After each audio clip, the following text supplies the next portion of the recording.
Welcome to the Crimson Engine. My name is Rubidium. In this video, we're going to look at the different techniques of capturing action in narrative filmmaking. Action can mean movement, combat, or destruction. It's any time that there's a physical change happening on screen. It can be amazing to watch, but it can be difficult or even dangerous to shoot. Action is what's often referred to as pure cinema.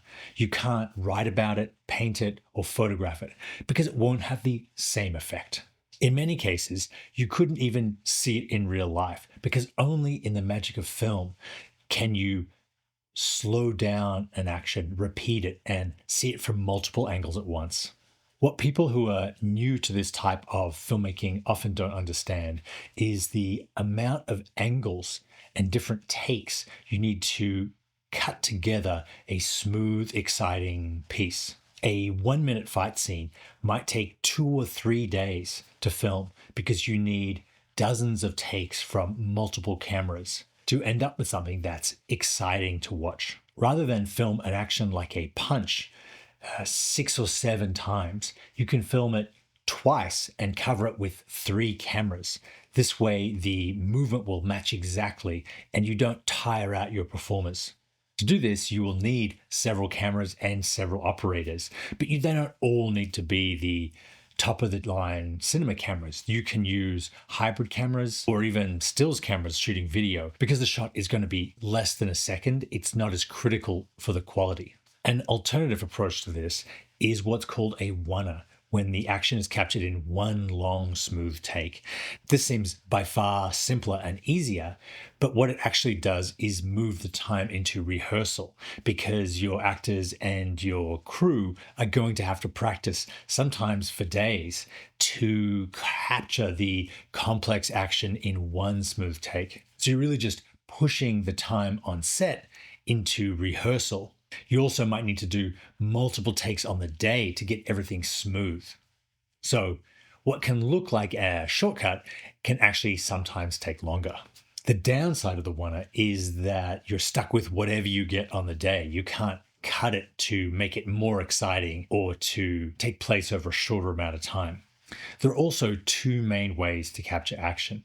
The handheld, kinetic, shaky cam adds a level of excitement in the way that it's captured, or the smooth gimbal footage that's sort of a little more detached but clearer, using longer takes. It can be difficult to cut in between these 2 styles, going from rapid, shaky camera cuts to a smooth master. So it's best to pick one style for each scene and then stick with that style throughout the coverage. The cut is the original special effect. It allows the audience to jump instantly in space and time, always getting the perfect vantage point for the most impact. As great as handheld camera is, you need to be careful not to put in too much camera shake, or you risk making your audience disorientated and having them disengage from what's going on. Something that's often lost in action is that it's not enough just to show what is happening. You also need to show how the characters feel about what is happening, their reactions to the events that are taking place, because it is from these reactions that the audience takes their guide of how they should feel about what is happening. Even in a chaotic, frantic scene, it is really important to be safe while you're shooting it. And that means having a very clear idea of what you need before you've even stepped on set. I really love previsualization, especially in a computer, where you understand what angles you need to get the effects you want. And so everyone, the crew and the cast, is really clear on what they need to be doing and where they need to be. The more potentially dangerous the action is, the clearer you need to be on what is safe and where your limitations are. The safest stunt is the one that you don't do because you realize it's not going to add anything to your final edit. Previs helps everyone get on the same page. Your cast and crew will know exactly where they can go and where they can't go. When you shoot action, it'll typically be with wider lenses or with longer lenses. So they distort the space of the scene and allow you to get away with things that you wouldn't normally. Long lenses, say over 75mm, compress space They make a punch that misses by 6 inches seem like it makes contact. Or when someone's running from a car, it looks like the car is right behind them, but it's actually 20 feet away.